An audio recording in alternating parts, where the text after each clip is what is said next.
Bonjour, aujourd'hui on va fabriquer un site avec un aspect un petit peu plus professionnel que dans le projet précédent où on avait vu les bases de WordPress. Donc là je vais utiliser un thème issu du catalogue ThemeForest et ça donne un aspect graphique bien meilleur qu'un thème gratuit. Il existe deux licences. Il y a une licence ici à 3000 $ et une licence à 60. Alors la différence, c'est que la licence à 3000 $ fait de la vente tarifée. Ça veut dire que en gros, j'ai le plugin WooCommerce. Et donc si j'ai le système panier vente en ligne direct, en gros si je fais une boutique en ligne, je suis obligé de payer cette licence-là. Si je veux faire un simple site vitrine, même en signalant des tarifs, mais qu'il n'y a pas de système de panier automatisé, là je peux rester dans le cadre de la licence à 60 $. Donc c'est bien ce que je vais faire. On va refaire le site restaurant chez Lulu, mais version Avada, et vous allez voir que son aspect graphique va grandement s'améliorer. Alors, quand je clique sur Live Preview, Avada propose plein de sites pour des professions différentes. Ça va du salon de coiffure au site pour le restaurant, et c'est bien celui-là qui m'intéresse. Et voilà à quoi ça va ressembler. Donc ça, c'est la page d'accueil. Alors, elle est saturée de contenu, mais en fait, on pourra retirer ce qui ne nous intéresse pas. Et j'ai ici aussi une rubrique recettes. Ça tombe bien, on avait fait dans notre site amateur une rubrique recettes de Lulu, donc je vais pouvoir l'exploiter. Et puis une page contact qui est assez sympa, avec ici un Google Maps et une frise pour les recettes. Donc on va utiliser ça et maintenant la création commence. Je commence la création à partir d'une installation de base de WordPress. On a le titre Bonjour tout le monde qui s'affiche à l'écran, c'est un article d'exemple avec la page d'exemple et on est sur le thème 2020.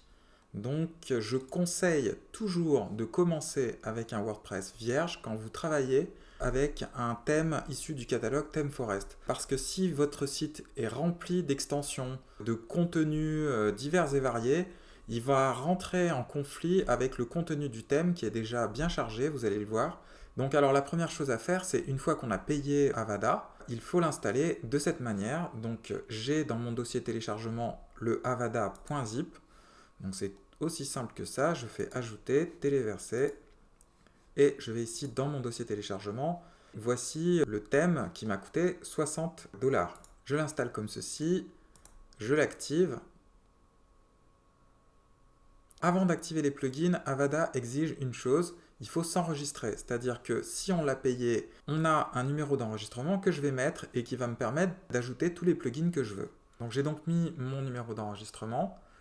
Et maintenant, je peux cliquer ici sur Go Manage Plugins. Alors, je ne vais pas installer tous les plugins, ça dépend du thème que l'on va choisir. On a toujours besoin de ces deux-là, c'est-à-dire Avada Core et Avada Builder. Donc, Avada est fourni avec son propre builder. Donc ici, je fais Install.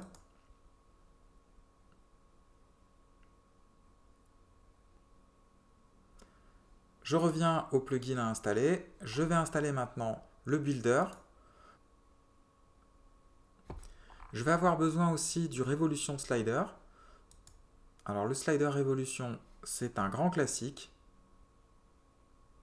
Pour finir, je ne vais pas mettre évidemment WooCommerce puisque j'ai que la licence à 60 $. Je vais installer Contact Form 7 qui est nécessaire pour la page contact. Donc je résume. Première étape, tu installes un WordPress vierge. Ensuite, tu ajoutes le plugin Avada, t'actives avec ton code de licence, puis tu mets les plugins dont tu as besoin. Il ne faut pas tous les mettre. Ça dépend des thèmes que vous voulez faire. Donc justement, le thème, on peut en parler maintenant. Vous avez ici sur la gauche Website. Je clique sur Website. Et ici, je peux télécharger tous les thèmes que je veux. Et en fait, celui qui m'intéresse, c'est donc Avada Food qui se trouve ici. Donc je vais importer le contenu de démonstration. Et là, c'est quelque chose d'extrêmement important. C'est justement tout l'intérêt d'acheter un thème sur le catalogue ThemeForest. Donc ici, je vais importer tout le contenu de démonstration, c'est-à-dire des exemples de slides, des exemples d'articles, des exemples de pages, des exemples de menus, etc. Je télécharge le contenu, donc ça se télécharge en ligne.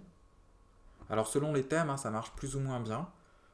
Vous en avez, c'est une catastrophe, ça se télécharge jamais du premier coup. Mais pour Avada, c'est plutôt bien fait. En fait, ici en bas, il y a une jauge qui se remplit progressivement. Et tant qu'il n'y a pas écrit done, c'est pas encore bon. Très bien. Je peux maintenant regarder à quoi ressemble mon site. Je clique ici. Et voilà, j'ai à peu près le site qui fonctionne. Alors ça c'est la page d'accueil. On voit qu'elle ressemble quand même nettement à ce qui était proposé. Alors j'ai quand même deux bugs. J'ai ici un bug sur le slider qui n'est pas trouvé apparemment. Et j'ai un bug aussi au niveau des widgets. Ça c'est le footer. Sur la première colonne, j'ai un problème avec un empilement de widgets. Apparemment c'est celui-là qui devait être présent et les autres sont un peu inutiles. Ben, ils viennent du thème WordPress de base. Si par exemple vous étiez parti d'un site rempli de contenu, c'est dire si ça allait mettre le bazar en ajoutant Avada. Donc voilà pourquoi je vous ai conseillé de démarrer de WordPress de base. Donc on va voir les recettes ici. Ça a l'air de très bien fonctionner. Bon, un exemple de recette, je peux cliquer ici. C'est parfait parce que je voulais justement utiliser ce système pour proposer des recettes et il y a une fiche avec tous les ingrédients, à qui ça s'adresse, la difficulté, les images mises en avant, c'est parfait. Alors après le reste, je ne vais pas utiliser. Vous voyez qu'ici, on peut faire des succursales. Bon, nous, notre restaurant chez Lulu, c'est un petit resto sympa à Bordeaux. Bon, il n'existe pas, hein, c'est fictif, mais j'ai pas de succursale. On pourrait faire un blog. Bon, là pareil, je ne vais pas exploiter cette partie-là, mais on peut imaginer un blog. Et la fameuse page à propos, alors elle est souvent très bien, là j'aurais franchement pu l'utiliser. On pourrait par exemple mettre les membres de l'équipe du restaurant, mais je ne vais pas l'exploiter, je vais faire très simple. Je vais garder la page contact. On voit que ici le Google Maps n'apparaît pas correctement, mais on va résoudre ce problème et je retrouve mon footer un peu bancal. La deuxième étape, c'est de choisir les pages, puis de fabriquer le menu. On va aller dans les pages. Je vais dans le tableau de bord, rubrique page, et je vais choisir les pages dont j'ai besoin. Les autres, je les mets à la corbeille. Donc ça veut dire About Us, j'en ai pas besoin, j'ai dit. Donc corbeille. Le blog, j'en ai pas besoin non plus. La page d'accueil et contact, j'en ai besoin. La page d'exemple, alors celle-ci, c'est la page fournie par WordPress de base. Places, j'en ai pas besoin. Politique de confidentialité, c'est un brouillon, j'en ai pas vraiment besoin, mais je vais la garder au cas où. C'est quand même la fameuse réglementation RGPD. Et vous avez ici Recipes, qui va être très pratique, c'est mes recettes. Donc je vais simplement renommer ici avec la modification rapide. Je vais mettre contact. Le slug, c'est le bout du permalien, c'est-à-dire après le nom de domaine, on aura slash le slug. En général, pas de majuscule, pas d'accent, pas d'espace, vous mettez des tirets à la place. Contact, c'est bien, je mets à jour. Foot home, je vais l'appeler accueil.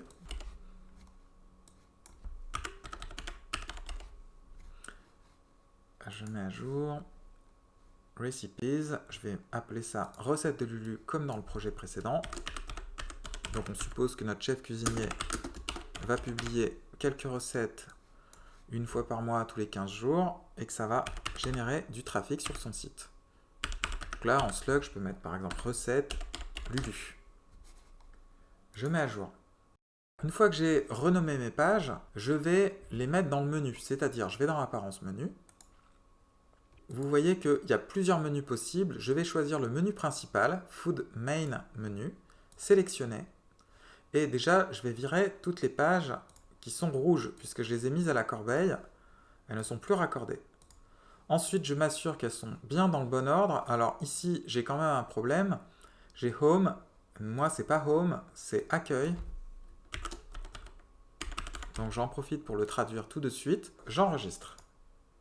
Alors, ce qui est très important, c'est d'avoir sélectionné le menu principal et de s'assurer que la case Main Navigation est bien cochée. Sinon, le menu n'est pas activé. Donc là, j'ai bien enregistré. Je regarde le résultat. Ici, j'ai bien Accueil, Recette de Lulu, Contact. Bon, autre chose, quand je clique sur le logo, ça doit charger la page d'accueil. Et donc, c'est bien. La mise en scène est bonne. Ici, il y a un slider qui est appelé, c'est un bug. Normalement, bon, quand on achète le thème et qu'on l'installe, tout devrait bien se passer, mais c'est rarement le cas. Donc il faut savoir se dépatouiller avec tout ça. Donc la première chose qu'on va faire, c'est modifier la page. Et ici, je peux la modifier de deux manières. Alors je vais vous montrer une manière traditionnelle. Donc ici, je vais faire modifier la page. Et là, je suis dans le builder Avada. Et donc ça, c'est un peu la nouveauté, c'est-à-dire toute cette zone-là, ça s'appelle le Fusion Builder. Je ne vois pas le slider en haut de ma page, mais par contre, si je vais tout en bas de la page, ici, je vois qu'il y a une rubrique slider et que on demande un slider révolution, sauf qu'il n'a pas été choisi. Il s'appelle Hero Slide 2. Donc ici, je choisis et je fais Update. Je vais réactiver le slider révolution qui était fourni. Alors en fait, il se trouve ici, je vais vous montrer. Je clique sur slider révolution et voilà, ici on a un slider qui a été téléchargé quand on a fait import pour le contenu de démonstration. Donc maintenant que tout est rentré dans l'ordre, normalement, ma page d'accueil, voilà, retrouve ses couleurs et ici vous avez le slider révolution. Il y a un scrolling parallaxe, voilà, ça s'est rectifié. Ensuite, je vais rectifier aussi les widgets, donc je vais aller dans Apparence Widget. Et ici, on voit que Footer Widget 1, qui correspond à la première colonne, en contient un peu trop. Il faut que j'enlève Archives. Alors, je peux les enlever comme ça, en les faisant glisser sur la gauche. Je peux aussi les enlever comme ça, en les déroulant et en faisant supprimer. Je garde l'image, parce que l'image, c'est notre logo. Et puis, je garde les réseaux sociaux. Ça, c'est fait. J'ai rien à enregistrer. Il suffit juste de regarder. Et là, quand je vais dans le footer, vous voyez que tout est rentré dans l'ordre. Enfin, à peu près, on affinera plus tard. Maintenant, si je vais sur Contact, et si je vais sur l'ensemble des pages, le footer aussi est correct. Le footer concerne toutes les pages. Donc ça, c'est bien. Alors maintenant, on va un petit peu arranger notre site. Alors, le premier truc qu'on va faire, c'est ici la page Contact, on va la traduire. Pour la traduire, je vais utiliser le Live Edit. Alors ici, c'est un builder similaire à Divi qui est capable de modifier en live, c'est-à-dire que what you see is what you get. Le titre Contact Us, si je veux le modifier, j'appuie ici sur Edit Page Title Bar. Ça affiche un volet et je peux le modifier ici.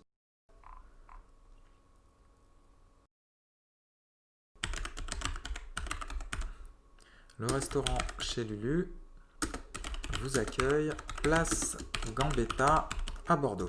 Je pense aussi au référencement. Supposons qu'on veuille promouvoir un resto à Bordeaux. Je positionne les mots restaurant et Bordeaux, c'est des textes visibles. C'est toujours intéressant de travailler comme ça. Ça, je peux enregistrer. Je vais maintenant changer un petit peu le reste. Alors, par exemple, ici, vous avez Get in Touch. Je vais mettre Contactez-nous. Je survole les éléments. Ce qu'il faut faire quand vous voulez faire une modification, c'est être au plus près. Donc, si je veux changer Get in Touch, je ne vais pas sur celui-là, mais je vais sur celui-là qui est un petit peu plus rapproché. Et donc là, vous avez plusieurs pictogrammes. Vous avez le bouton de déplacement, le bouton pour dupliquer. Ça peut être très utile quand vous avez des grands blocs à dupliquer. Et ici, la modification. Et si vous aimez rien, vous pouvez appuyer sur la corbeille. Si vous voulez en rajouter un, vous pouvez appuyer sur le plus. Je vais simplement changer le titre. Je clique dessus. Si vous voyez que c'est en majuscule, remettez des majuscules. Là, on va juste se contenter du contenu existant. On ne va pas faire beaucoup de création, on va juste remplacer les cases le plus possible pour se faciliter la tâche. Donc ici, j'écris Contactez-nous en majuscule. Au-dessous, il y a un texte. Je peux mettre Modifier et je vais dire pour une réservation ou toute autre demande, veuillez remplir le formulaire ci-dessous. Ensuite, j'ai un autre problème. Ici, j'ai un formulaire en anglais. Je vais enregistrer et je vais montrer quelque chose. Donc, quand on enregistre, si on veut revenir au tableau de bord, j'appuie sur Exit et je fais Exit to Dashboard. Là, je reviens au tableau de bord de WordPress. Si je fais Exit to Backend, page Backend, je reviens en modification de page à l'intérieur de WordPress. Et si je fais page front-end, eh ben je vois ce que n'importe quel internaute, n'importe quel utilisateur voit quand il va sur le site. Je vais revenir au tableau de bord parce que j'ai quelque chose à montrer sur le tableau de bord. Et ici, rubrique contact. Alors ça, c'est la page Contact Form 7. On voit qu'il y a plein de formulaires qui ont été générés. Et tous ceux qui ont une petite erreur ici, c'est parce que sans doute l'email n'est pas le bon. Il y a des petites choses à corriger et c'est ceux qui ont été générés justement par le thème Avada. Et celui qui s'appelle formulaire de contact 1, c'est celui qui a été généré quand j'ai ajouté et activé l'extension Contact Form 7. Il a vu que j'étais sur un WordPress français et donc il a ajouté un formulaire de contact en français. Le voilà, si je clique dessus, on voit que tout est en français et c'est parfait, c'est justement ça que je veux. Donc il s'appelle formulaire de contact 1 Je peux voir ici qu'il va bien rediriger sur la bonne adresse et il a pris cette adresse dans Réglages général. C'est-à-dire quand j'ai installé WordPress, alors ça je ne vous ai pas montré, mais quand j'ai installé WordPress, j'ai signalé cette adresse comme adresse mail générale. Et donc l'extension Contact Form 7 génère un formulaire en français en puisant l'adresse signalée dans Réglages général qui est la bonne. Donc justement, il n'y a aucune erreur là-dessus, j'ai pas de point d'exclamation. Et c'est celui-là que je vais choisir parce qu'il est en français et en plus, l'adresse email est correcte. Donc comment je fais? Je vais sur la page contact. Donc j'ai plusieurs modes d'édition. Ici, je peux le modifier par là. Alors je vais vous montrer que je peux le modifier par là. J'appuie sur le crayon. Et ici, je peux choisir formulaire de contact 1.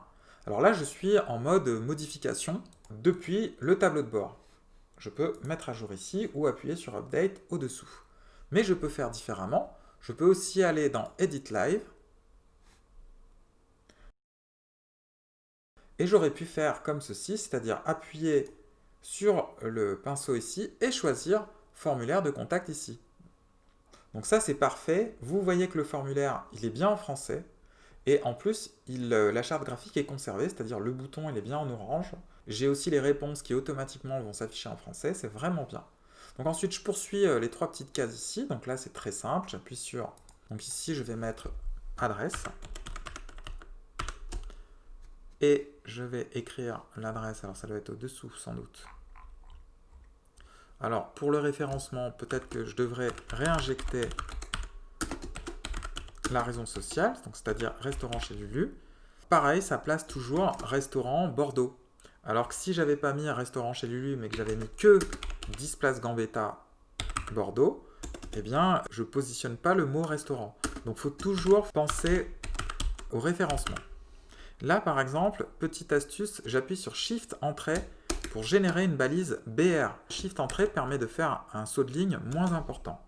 Je reste dans le cadre d'un paragraphe et je génère des balises BR. C'est beaucoup plus intéressant que d'appuyer pleinement sur la touche Entrée. Et donc, vous voyez que tout le monde est resserré et que ça se positionne très bien sous la balise adresse. Donc, pensez au Shift Entrée. Ici, Quick Contact, alors il y a un numéro de téléphone plus une adresse. Donc là aussi, je vais le modifier. Coordonnées. L'idéal, ça serait d'avoir le E accent aigu.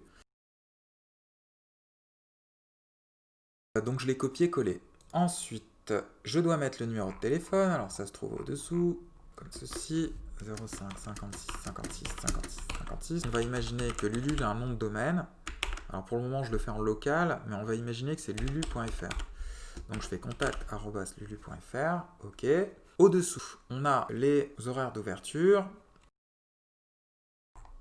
Je peux les changer ici. Horaire. 10h, 23h30, du lundi au samedi. Il reste ici les réseaux sociaux. Appuyez une deuxième fois pour y avoir accès. Alors là, le principe est simple. Vous mettez l'URL de la page vers laquelle vous voulez aller. C'est un petit restaurant de quartier. Alors, Facebook, ça va. Instagram, pourquoi pas, pour mettre des images. Pinterest, non. Twitter, non plus. YouTube, pourquoi pas. Il pourrait publier des recettes et avoir sa petite chaîne YouTube. Donc, ça me semble pas mal. Et donc, comment ça marche? Eh ben, il suffit de mettre l'URL d'une page Facebook. Donc, par exemple, Facebook, restaurant Bordeaux. Je vais voir ce qu'il y a. Voilà, il y a par exemple ici chez mémé.com.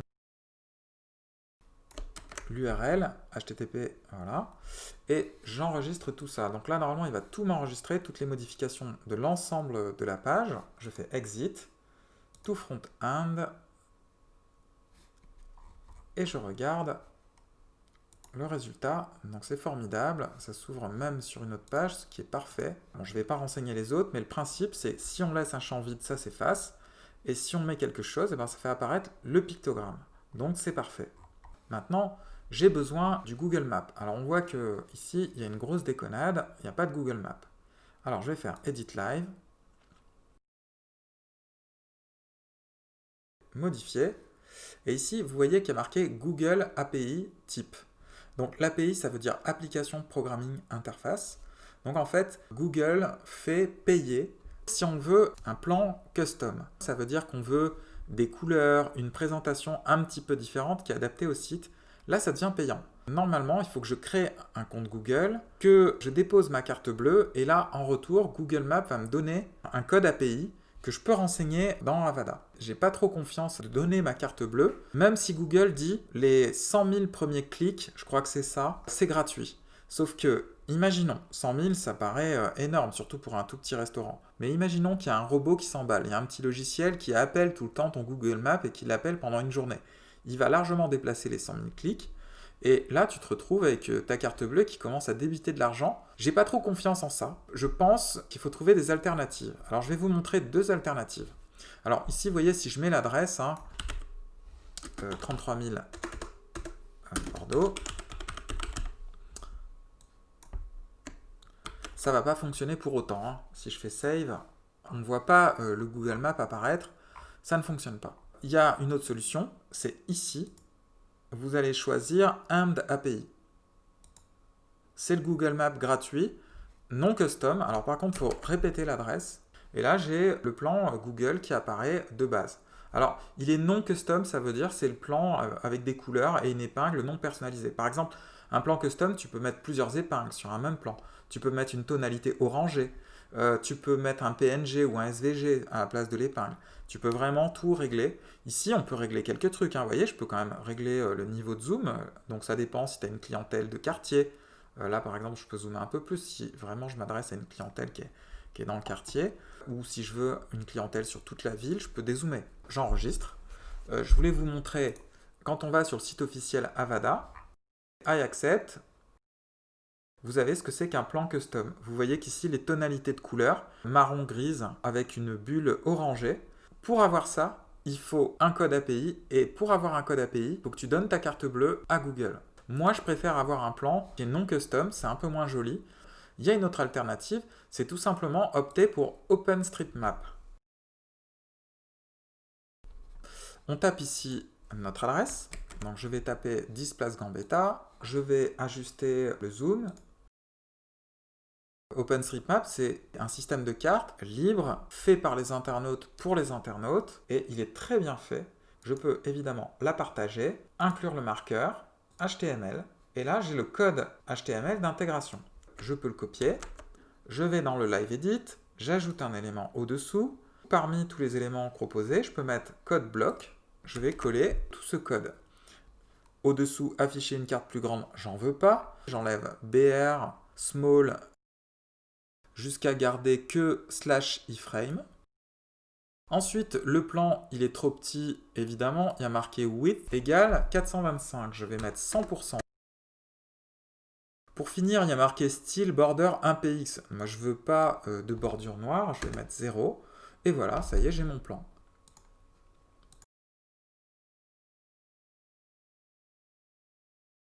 Vous avez ici OpenStreetMap.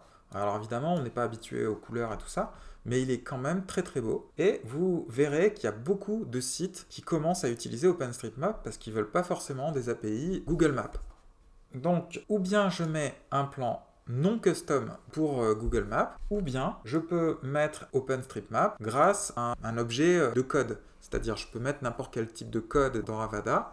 Donc, j'ajoute un objet de code et ici, j'ai mis le code iframe que j'ai copié sur OpenStreetMap.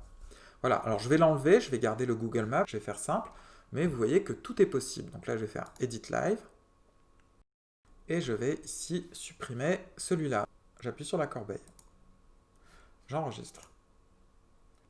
Alors maintenant, je vais m'intéresser un petit peu plus aux widgets. Alors vous avez ici une zone de widgets, et en fait, je ne peux pas les modifier dans l'Edit Live, en tout cas, pas directement. Je dois passer par Apparence Widget. Ici, on pourrait mettre une image, très bien.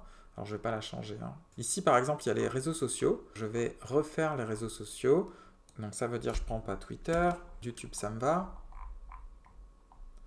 Instagram, pourquoi pas. Facebook, c'est bon. Et je vais aller piquer à nouveau la page Facebook de chez Mémé. Je la copie. Je la colle ici. J'enregistre. J'ai résolu le premier widget. Deuxième widget. On a un menu vertical. Alors, ce que je vais faire, je vais mettre un titre. Menu. Alors, c'est plus sympa de mettre un titre. ça va être un petit peu plus design. Alors je vous montre le résultat. Je vais ici aller sur le front. Voilà, vous avez ici un menu qui s'affiche. Et par exemple, ici, on voit que c'est un menu pour le footer.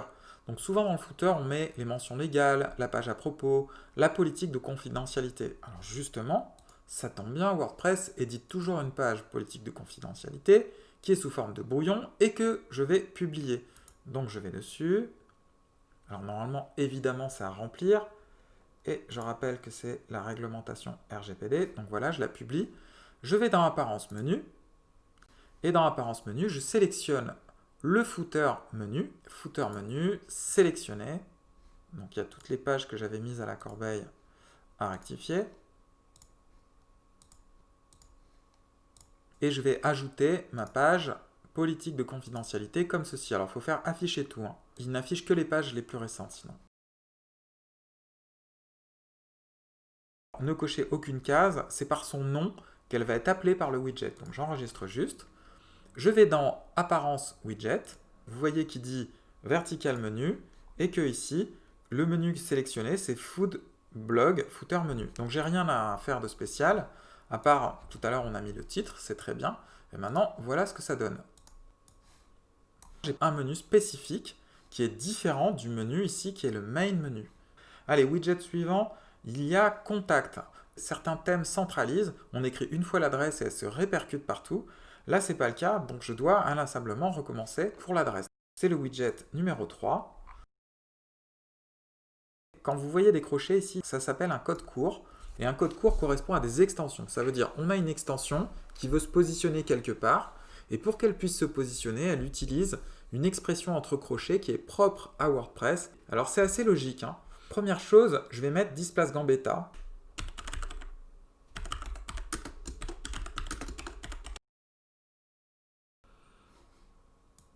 C'est pas mal. Je vais essayer de mettre BR, voir si ça fonctionne.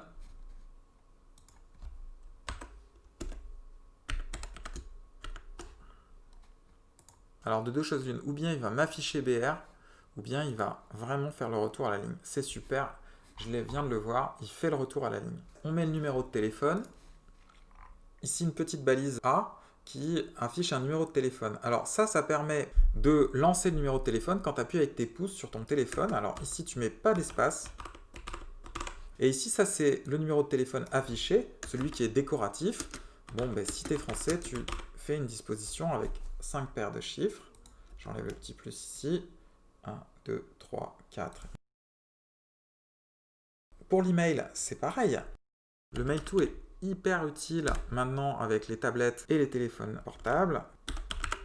@lulu.fr. Ça, c'est pour faire fonctionner le client mail. Un client mail, ça peut être Outlook sur un ordinateur, mais tous ceux qui ont un téléphone, ils ont un client mail. Je rappelle qu'il y a la moitié des gens qui regardent les sites sur leur téléphone. Il suffira d'appuyer dans le footer sur le numéro de téléphone et ça va tout de suite appeler le restaurant. Et pour faire une réservation, c'est quand même parfait. Donc j'enregistre. Alors, il y a quand même un petit truc qui me chagrine, c'est ici le pictogramme. On appelle ça des fonts awesome. C'est une typographie où chaque lettre a un petit symbole. Et justement, j'aimerais savoir comment changer ici la petite épingle. Alors, je vais vous montrer l'astuce. Vous avez ici un code. Alors, quand je modifie mon widget,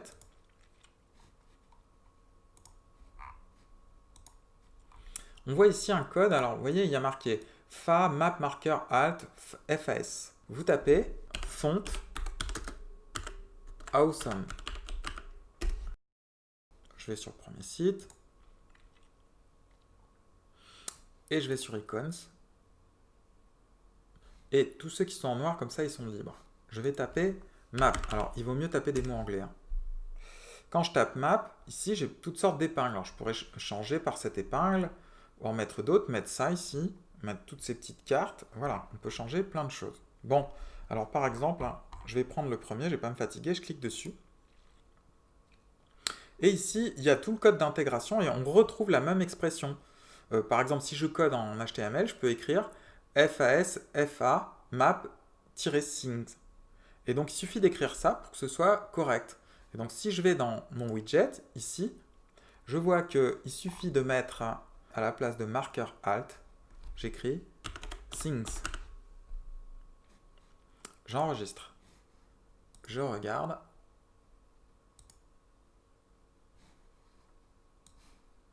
J'ai mis le petit pictogramme qui correspond à ça.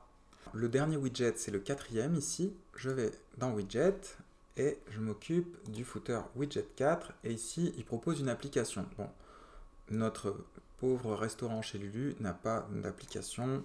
Donc je ne vais pas utiliser ça et je vais le remplacer par un autre. Tous ceux qui ont le préfixe Avada, ce sont les widgets spécifiques qui ont été fabriqués par Avada. Tous ceux qui n'ont pas justement le préfixe Avada, c'est ceux qui sont fournis par WordPress de base. Il y a quand même Slider Evolution qui pourrait afficher un petit slider. Donc là, je vais choisir Avada Facebook Page Plugin. Alors ici, on va mettre juste le mot Facebook. On pourrait mettre suivez-nous sur Facebook, mais c'est un peu long. On met l'URL, je colle ça, je fais enregistrer et on va regarder le résultat. On voit que ça ne fonctionne pas. Petite astuce, vous enlevez FRFR, on met simplement facebook.com. On enregistre, je recharge, et là le miracle opère. On peut voir que maintenant la page Facebook elle est raccordée sur le footer. Ici en bas c'est très important, et ça souvent quand on fait un site, il ne faut pas l'oublier, vous avez la barre de copyright. Il faut vraiment se la réapproprier parce que sinon elle est signée par le thème, les dates ne sont pas les bonnes, etc., etc. Donc ici on voit qu'il met 2012-2020 et on va la changer, tableau de bord, options. Et ça ce sont les options que pour Avada. Donc si je vais sur la rubrique pied de page, ici on dit qu'on veut les widgets, c'est quand même ce qu'on vient de régler pendant quelques minutes, le nombre de widgets qu'on veut, donc le nombre de colonnes on a dit 4, et donc si j'avais envie d'en mettre que 3, je pouvais. Ici, on a la barre du copyright qui apparaît, elle est centrée, et il faut surtout se réapproprier ça. Donc je vais mettre simplement copyright 2020 Lulucorp, tout droit réservé. Je fais save. On admire le résultat. Un footer bien fignolé, c'est très important dans un site. Je rappelle que le footer est présent sur l'ensemble des pages. On va s'intéresser maintenant aux recettes. Donc, première chose, ici je vais dans le Live Edit et je vais commencer par traduire ici All Recipes et mettre les recettes de Lulu.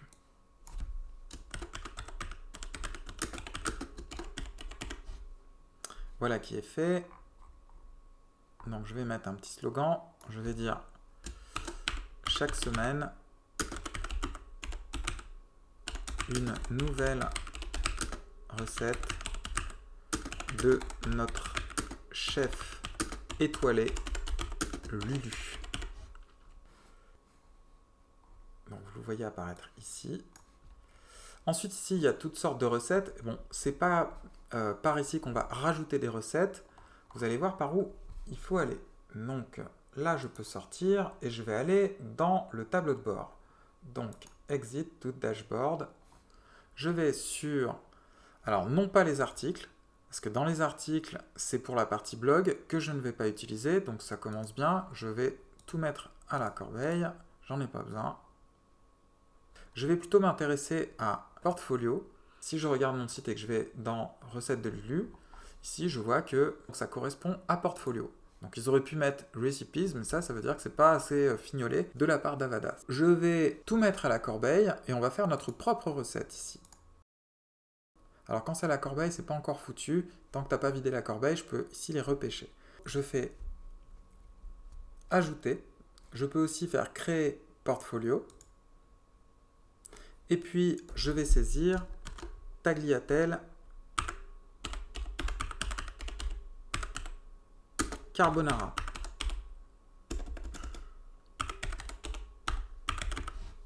Alors, je vais faire une recette très bateau. Je reste dans le mode d'édition traditionnel de WordPress.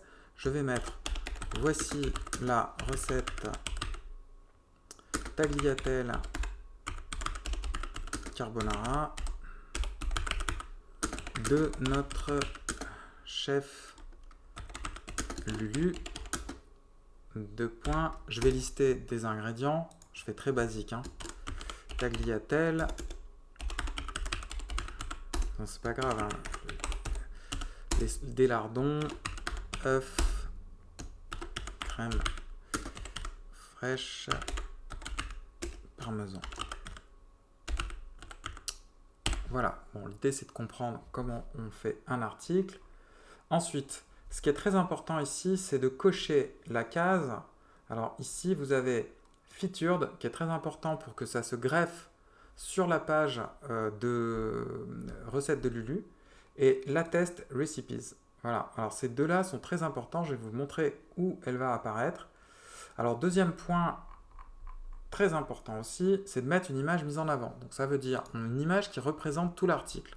Je vais donc taper ici Unsplash. Voilà. Il y a des images libres de droit. Je tape carbonara. Et ici, je vais prendre celle-ci. Je la télécharge. Voilà. Il faut la renommer avant de la mettre dans WordPress. Je peux faire une variante pour le référencement. Je peux mettre pâte carbonara. Alors, je conseille le pluriel parce que qui peut le plus peut le moins. C'est-à-dire, dans le mot pluriel, il y a le mot au singulier. Voilà. Donc ici, j'ai renommé mon image avant de la mettre dans WordPress. Ici, je vais dans WordPress, je définis une image mise en avant, je téléverse les pâtes carbo. J'oublie pas de renseigner le texte alternatif pour l'accessibilité, mais aussi pour le référencement. On doit mettre de 2 à 4 mots pour décrire l'image. On peut mettre une phrase. Voilà, je fais une variation, je mets pâte espace carbonara. Voilà, je pourrais mettre recette Lulu. Bon, j'en reste là. Voici mon image mise en avant qui est positionnée. Et puis, je publie. Alors maintenant, vous allez voir où elle apparaît. Donc, je vais sur le front office. Et quand je vais dans recette de Lulu, je vois ici tagliatelle carbonara. Quand je descends, je vois ici tagliatelle carbonara. Donc, ça veut dire que là, j'ai les recettes récentes et que ça commence à fonctionner. Alors, autre chose que je peux faire, c'est mettre une catégorie. Ça veut dire ici, je vais faire ajouter une nouvelle catégorie. Et je vais mettre comme catégorie plat. Je l'ajoute. Et automatiquement, elle est cochée. Donc ça, c'est très bien. Je mets à jour. Ça va me permettre de faire le filtrage, on appelle ça l'isotope, c'est-à-dire si je clique plat, je vais avoir que les plats évidemment, mais pour le moment on ne voit pas le résultat, on n'a qu'un seul article publié. Donc c'est parti, je continue, on va faire maintenant un gâteau au chocolat. Mais je vais faire une variation. Vous allez voir laquelle. Quand je clique sur tagliatelle carbonara, je vois que mon article il est un peu tristouné, d'accord. Il est pas mal, mais il est un petit peu tristouné. On pourrait faire mieux, je vais vous montrer comment. Donc par exemple, ce que je pourrais faire, c'est m'inspirer du contenu de démonstration.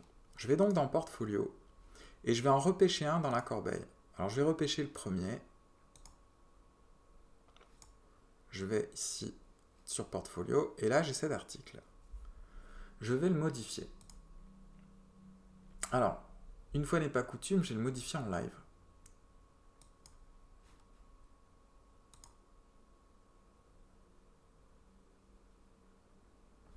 Et ici, bon, je vais enlever, il y a trop de trucs. Hein. Il y a vraiment trop de trucs.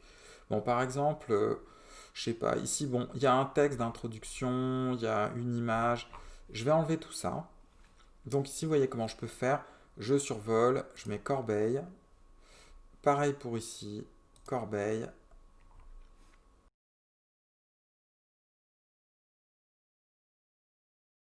Je vais garder cette fiche que j'aime bien.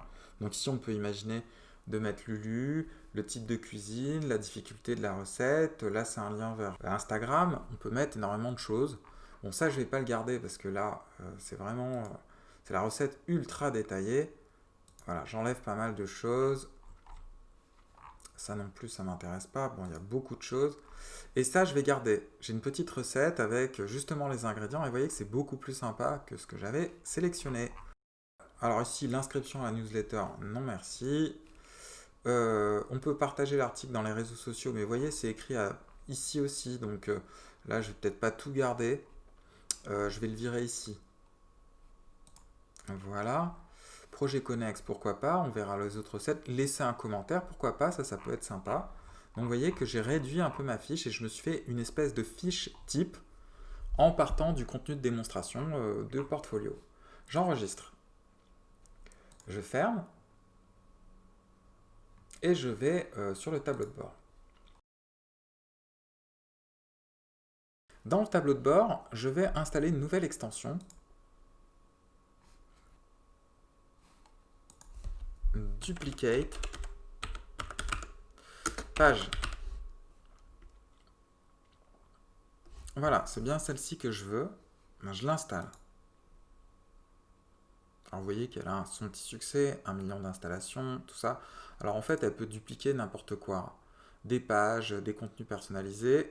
Je survole portfolio et là, je peux faire dupliquer cela. Donc si par exemple, j'ai envie de faire une recette gâteau au chocolat, je fais dupliquer cela. J'ai un brouillon, je vais le modifier. Je vais l'appeler gâteau au chocolat.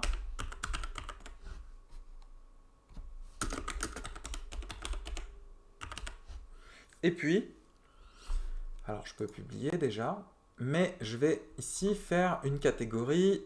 Alors je vais enlever tout ça et je vais faire une catégorie dessert.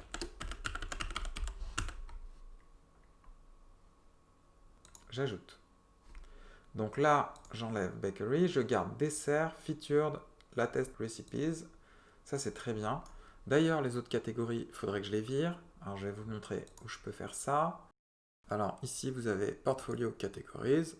Et ici, vous voyez, toutes ces catégories, je peux les dégager, sauf dessert, featured, latest recipes, plat. Allez hop, je supprime. OK. Ici, je pourrais traduire latest recipes. On va mettre dernière recette. Mettre à jour. Featured, mise en avant. Il faut garder le slug d'origine. On va voir ça. Je vais sur le site. Recette.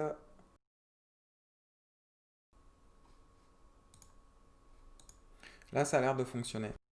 Le gâteau au chocolat, il faudrait mettre une photo de gâteau au chocolat, ce serait la moindre des choses. Donc si je vais sur Unsplash, alors il faut mettre des mots anglais, donc je vais mettre chocolate cake. Alors, je vais mettre celui-là. Allez, c'est parti. J'enregistre.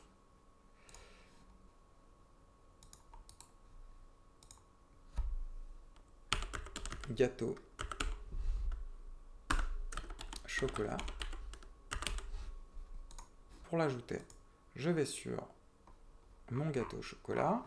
Je peux faire un live edit ou un portfolio post. Alors je vais rentrer ici pour accéder à l'image mise en avant qui ne correspond pas. Je vais mettre définir l'image mise en avant, téléverser les fichiers. Je vais chercher le gâteau au chocolat.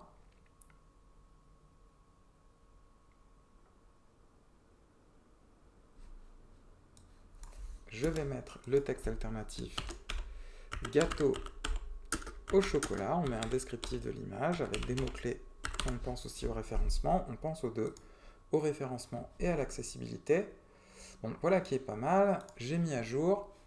Alors ça, quand vous avez ici là, tous ces champs-là, les champs personnalisés, il faut les cacher parce que ça gâche vraiment la disposition de la page. Voilà. Quoi d'autre? Rien. Tout me semble pas mal. Alors évidemment, normalement, hein, on doit remplir tout ça. Mais là, c'est facile, vous pouvez le faire sans moi. On voit que la page d'accueil s'adapte en fonction de la dernière recette que j'ai mis à jour. Quand je vais sur recette de Lulu, on voit qu'on a les recettes qui s'affichent. Bon, ici, mon image, elle est un petit peu différente, donc c'est un petit peu plus bancal. Il faudrait des images de résolution identique. Et puis ici, vous voyez que tout fonctionne, c'est-à-dire si je clique sur dessert, j'ai les desserts, si je clique sur mise en avant, c'est bon, et si je clique sur plat, j'ai les plats. Donc l'isotope fonctionne. Donc ça marche très bien. Ça décale. Alors je vais essayer de rectifier ça. Donc pour le faire, la première chose que vous devez utiliser, c'est un logiciel d'image. Alors moi je vais travailler avec Krita, qui est un logiciel d'image gratuit. Et par exemple, je vais me caler sur cette photo-là. Donc ça veut dire, là, je vais ouvrir les pâtes carbonara. et je vais l'ouvrir dans Krita.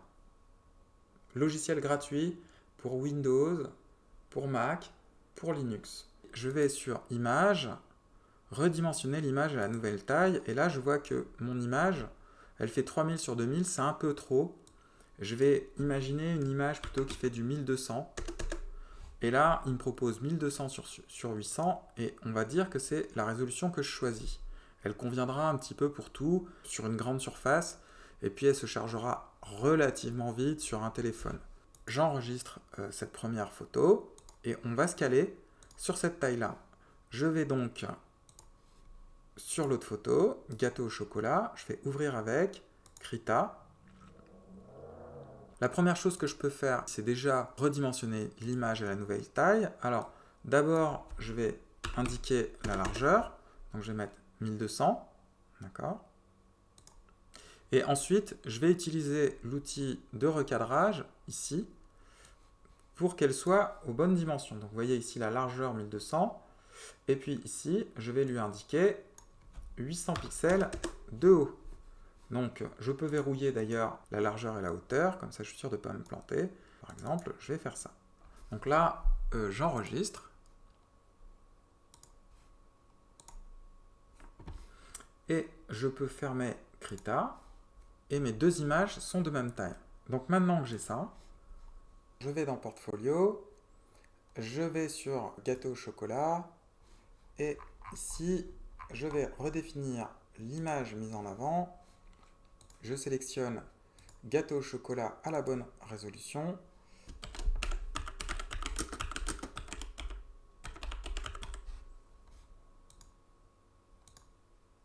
J'enregistre. Je fais pareil à nouveau pour l'autre, c'est-à-dire tagliatelle carbonara.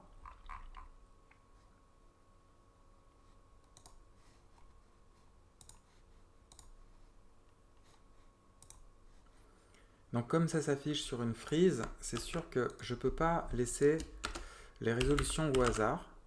Et alors en plus, ça accélérera le chargement, plutôt que de laisser une image un peu lourde. Donc ça a un double effet.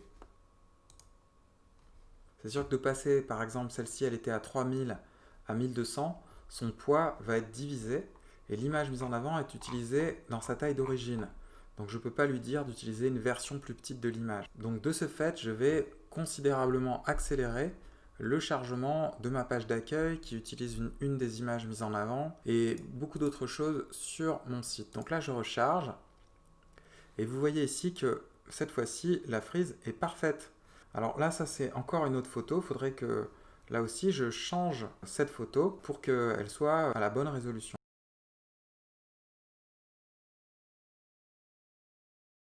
Je vais changer cet article.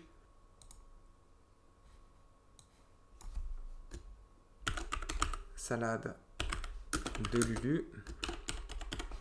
J'ai pas fait une catégorie entrée. Je vais la créer en direct. J'ajoute. Je supprime ici l'image mise en avant. Je la définis. Pour changer, je vais prendre celle-ci. Et là, ce que je peux faire modifier l'image. Ici, j'essaye de mettre 1200.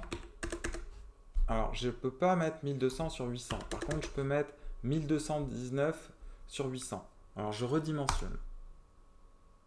Je clique sur recadrer. Quand je bouge le système de recadrage, je vois qu'il est encore sur les anciennes résolutions. Retour.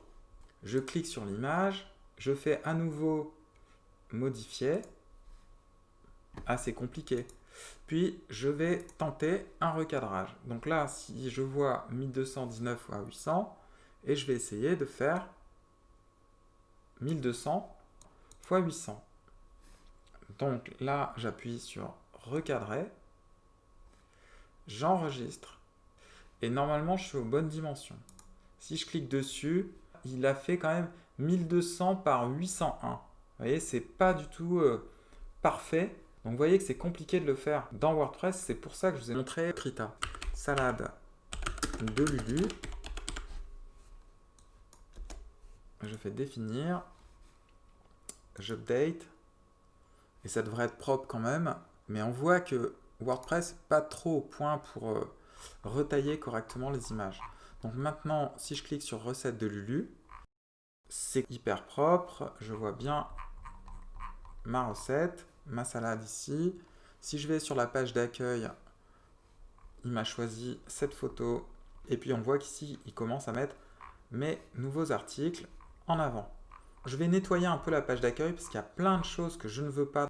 J'ai pas envie de mettre ici en avant le blog, donc je vire le blog. Pas envie de mettre cette zone vide.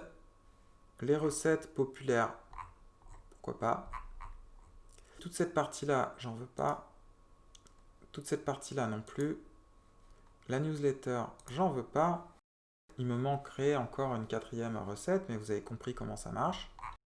Mais là, on est pas mal. Il me reste un dernier truc à faire, parce que là, quasiment tout est fait dans le site. C'est la partie Révolution Slider. Vous voyez qu'on utilise un Révolution Slider qui est pas mal d'ailleurs. Ça fonctionne avec les dernières recettes publiées. On va cliquer ici sur Slider Révolution et on va se fabriquer notre propre slider. Je vais faire ici New Blank Module. Pas besoin de choisir le guide parce qu'aujourd'hui le guide c'est moi. La première chose qui apparaît ici, c'est le nom du slider. Donc je vais l'appeler Lulu. Son alias, c'est Lulu en minuscule.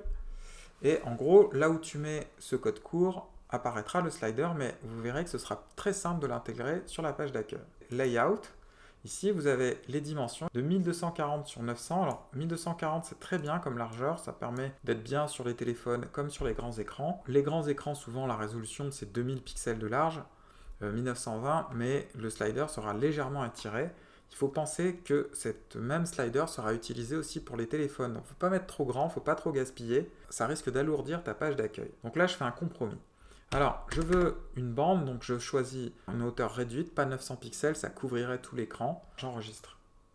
Alors, vous avez ici aussi des résolutions pour les appareils mobiles, etc. Vous avez plusieurs modes d'édition. Donc là, c'est les paramètres généraux. Ça, c'est si vous voulez faire apparaître des flèches, si vous voulez mettre des petites bulles en bas pour compter les sliders, etc. Et vous avez ici les options du slide, qui sont très très importantes. Et ensuite, à la fin, c'est dans le détail, on est vraiment dans les calques, c'est-à-dire les éléments du slide, par exemple un texte que vous voulez animer à l'intérieur, par-dessus un fond. On est ici sur un premier slide, vous voyez comment il s'appelle New Slide. Alors, on n'a qu'à l'appeler restaurant. Voilà. Et on va mettre un fond. Je vais choisir une image. Je vais choisir un fond, ce fond-là par exemple. Il est un petit peu trop grand. Théoriquement, ton fond, tu dois le mettre de la taille 1240 sur 500 si tu veux vraiment optimiser ton slider, si tu veux qu'il soit pas trop lourd. Allez, je vais le faire. 1240. Normalement, il doit faire 500. Je redimensionne pour pas trop gaspiller. C'est parti. Je vais par-dessus mettre un texte. Add layer, je choisis texte, le voilà qui apparaît. Je vais écrire ici restaurant chez Lulu. On peut le centrer très facilement. Je vais mettre 80. Alors si tu mets 80, ça fait 80 px. Je vous conseille de mettre l'imperméage à la même taille. Et ensuite, vous pouvez évidemment choisir une typo. Donc il y a toutes les Google Fonts. Il y a une typo qui s'appelle courgette, qui correspond bien à notre projet. Donc je vais faire Save. On a un premier slider qui est réalisé. On peut faire des animations pour le titre. Vous voyez que le titre, il apparaît en même temps que mon slider. Je peux dire que mon titre, il va apparaître au bout d'une seconde et demie. Je le décale. Et puis, je vais faire un effet d'animation. Je vais choisir comme effet d'animation, mettons, pop-up, smooth pop-up 1. Et l'effet d'animation dure une seconde. Je peux l'allonger un peu, une seconde et demie. Je fais Save, Preview. Et vous voyez que d'abord il y a le background, puis au bout d'une seconde et demie apparaît le titre. Donc ça c'est fait. Je peux maintenant passer au deuxième slide parce qu'un slider est composé de plusieurs slides. Donc ça veut dire ici, je reviens sur la disposition du slide. Vous voyez, j'avais fait un premier slide qui s'appelait restaurant. Et je vais en rajouter un. Slide, add slide, blanc. Je vais l'appeler cuisine. Image, dans les médias. Je vais choisir ça. Alors pareil, elle est trop grande, donc je vais la modifier. 1240. Ici, je fais retour. Et là, vous voyez, le bouton insert, en fait, il est caché, il y a un bug, il faut appuyer dessus. J'ajoute par-dessus un texte. Cuisine traditionnelle française. Je vais le centrer dans Size et Pose, comme ceci. Taille 80.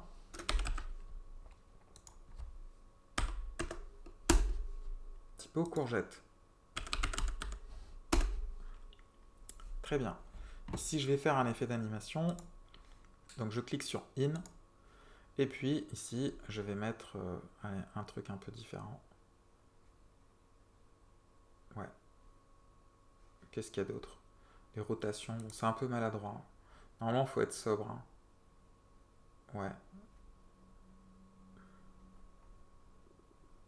Bon, je vais choisir ça et je fais Save. Donc maintenant, j'ai deux slides. Il y a juste un truc que je veux faire. L'apparition au bout d'une seconde et demie. Voilà, je save. Pour le mettre dans la page d'accueil, je peux quitter ici, je vais sur Back. Je vais sur Page, Accueil. Je peux changer le slider. Alors ici, c'est pas ici que ça se passe, parce que si je fais Edit, il va changer le slider qui s'appelle Hero, qui est livré avec le contenu de démonstration. Mais là, je vais choisir Lulu, mon propre slider. Donc je fais Update, et c'est tout. Désormais, c'est mon propre slider qui va se charger. Alors, si j'attends un peu, il va y avoir un changement de slider. Voilà. Et c'est un petit peu trop lent. Donc, ce que je vais faire, c'est aller dans Slider Evolution.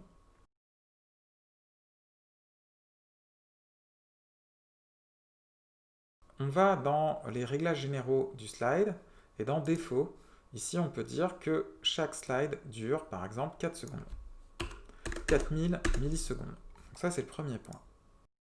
Et ensuite, je vais faire un effet un petit peu plus sympa de transition entre les deux slides. Donc par exemple, je me positionne sur le deuxième slide, cuisine, et quand je vais arriver sur ce slide, je vais faire un effet d'animation en cliquant sur animation. Ici, pour le moment, vous avez fade. Je peux ajouter un effet, voilà, il y en a énormément. Je vais faire parallax to bottom. Voilà, un petit effet d'animation plus sympa. Et puis, je vais faire pareil pour l'autre slide, restaurant. Je vais ajouter, pareil, parallax to left. Donc ça va donner un petit peu plus de rythme à mon slider. Je reviens sur la page d'accueil, je regarde.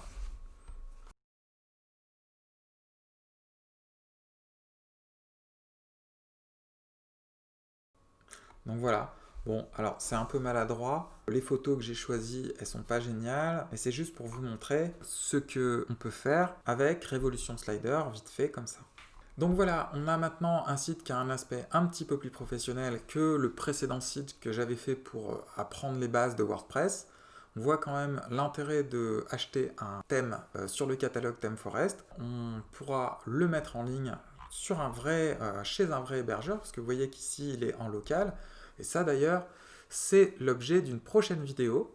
Je vais vous montrer comment mettre en ligne un site qui a été conçu avec XAMPP, MAMP, WAMP en local, et on utilisera un plugin qui s'appelle Duplicator. Donc je vous dis à la prochaine vidéo. Salut!